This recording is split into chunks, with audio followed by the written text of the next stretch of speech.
What is an essential service? Grocery stores, drugstores, and the Humane Society. I'm joined by Gord Hunter, Executive Director of the Kingston Humane Society. So, Gord, how are things going at the shelter for you and the staff? Don, as you can expect, we're all experiencing what is, I hate to use the word unprecedented because it's used so many times, but it really is something we've never experienced before. So it's all new to us, but I'm really, really proud of how the staff have handled this. We have created an A and a B team that are separate from each other so that if someone on the A team gets ill, they're at a commission for 14 days. We have a team that has not been affected and they can move in. So we're pretty confident in our care of the animals. And we've also had a great deal of support from our foster volunteers. That is great. What other things had to change a few weeks ago? So we suspended our, well, initially we didn't suspend adoptions. When the pandemic was first announced, we limited adoptions to try and reduce the number of people coming into the building, but it became really clear that that wasn't going to suffice. So we have suspended our adoptions, and that's where our foster volunteers came into play. Within the matter of a couple of days, nearly 80 animals were fostered out to homes, which meant that those animals who are ready to be adopted are right now in temporary foster homes so that they're not sitting in the shelter and in kind of cramped conditions or cramped quarters. And, you know, I know that we take great care of our animals, but they're much better in homes than they are in kennels. So while we've suspended adoptions, all those adoptable animals are out at foster homes. We've also been really careful about anything coming to the shelter in terms of donations. We've had to say, no, thank you very much, but no to any donations of used materials like blankets and towels and things like that. We are still accepting donations of new material or like toys and things like that, or food. But again, we're really careful that it's dropped off outside, and then we go out with our personal protective equipment on, bring it in, wipe it down, and then we're able to use it. So there's been quite a few changes. We've also suspended owner surrenders, and we've suspended all non-emergency surgeries. Wow, it's a whole new world, isn't it? It really is. And again, I'm really proud of how our staff have handled it. It Yeah, yeah, gets it sounds like you're doing everything you possibly can. You know, something else that occurred to me, this happened a couple of years ago or a few years ago with my dog at the time, Teddy Bear.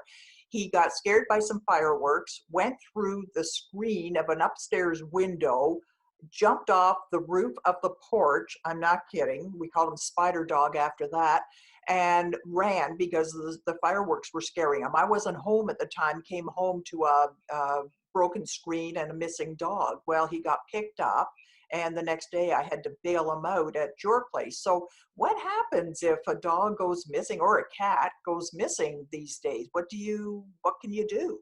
so it we are still operating from the same perspective in that if an animal comes to us, we have a wait period of, depending on the municipality, 3 or 5 days. It's a stray hold period in which the family can come and identify the animal and pick it up. But what we're asking people to do is to either email identifying photos and or records, or bring them to the building. And we have a vestibule, so we have the double door situation. So we have a table inside the front door where people can put any sort of identifying information. Then they go back outside. Our staff comes in, looks at the information. If they can match the animal to the animal that the people are looking for, then we simply bring the animal out, put it in the vestibule, and those people take their dog home or cat home. So it's a little bit more cumbersome for sure, but we're still reuniting people with their dogs and cats every day. I was sure glad to get him back that day, that's for sure. So let me just make a suggestion here. Everybody, get out your camera, get out your phone, and take a picture of your pets right now, just in case this happens. So they've got an up-to-date picture to show you so they can reclaim them easily. Absolutely. That's a key, Donna, and thank you for saying that.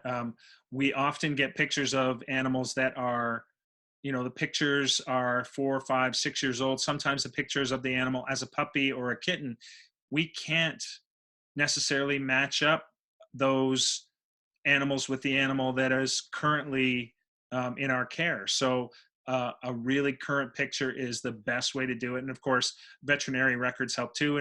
And I think the best method, obviously, is microchip and/or tags.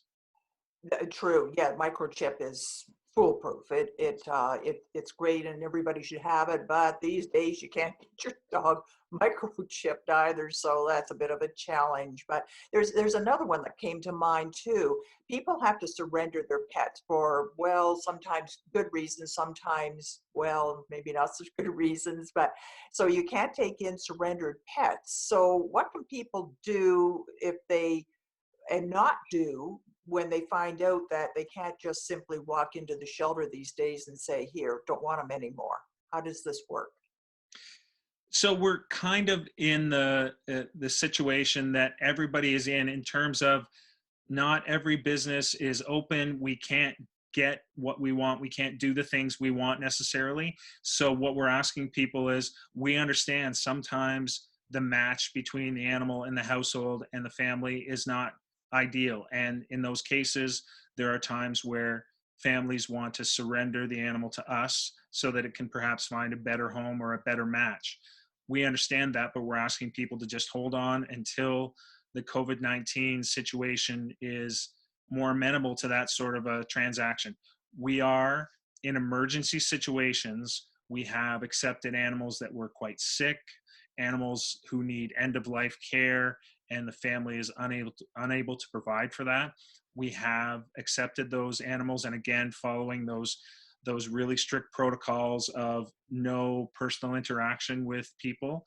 And our my job is to protect the animals and the staff of the Kingston Humane Society, and that's a really paramount thing these days. So we're making sure that if we do have to take an animal in from the public, that we're doing our very best to prevent any sort of transmission or potential transmission of the virus. I'm going to suggest what you don't want is for people to just leave their pet tied up outside the shelter or just left in a box or something like that. I'm going to guess that is what you don't want. We never want that, Donna. And in fact, we could, and we haven't. We've had people who have behaved in that manner, and we have, in the end, our focus is the protection of the animal. But you can, and we are able to call in the Solicitor General's office, their animal inspectors, and that could be considered mistreatment of an animal. So we don't want anybody to do that. And honestly, Donna, we rarely see that kind of behavior. So I don't see it as that big a deal, but it is a good thing to remind people of. They can't just leave animals on our front, in front of our door. It's not safe for the animals, and certainly it's not in any way the best way to approach a situation like that. So you've told us the things that you would accept in the way of donations, but I've got a feeling money is always a good idea. Um, you're absolutely right, and there's a part of me that feels bad about this because we're in no way looking at this situation as a way to get donations. But the truth is, we had two events that we had to cancel: our Bowl for the Animals event and our Unleash the Treats. And we were expecting $40,000 between the two of those. That's a significant loss of revenue for us. We also have a spring auction that we're pushing into the summer. And that's another expected income of approximately $15,000. So when you look at the potential loss of $55,000, a monetary donation from people, if they're able to, will help us tremendously. And what really astounded me, Donna, was we sent a newsletter out about 2 weeks ago now that said basically that we were losing these events and the funds that were expected to come from those events. If people were able to help, that would be great. But we also understood financial constraints in the current situation. And within a week, we had $25,000 donated. That's amazing.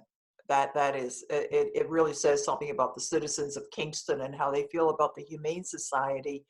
So, well, someday the limestone lens will be back on the air, and we'll have more of your pets on there, and finding homes for them, and things will be back to normal. And I can't wait. And but thank you so much for being with us today, and please stay safe.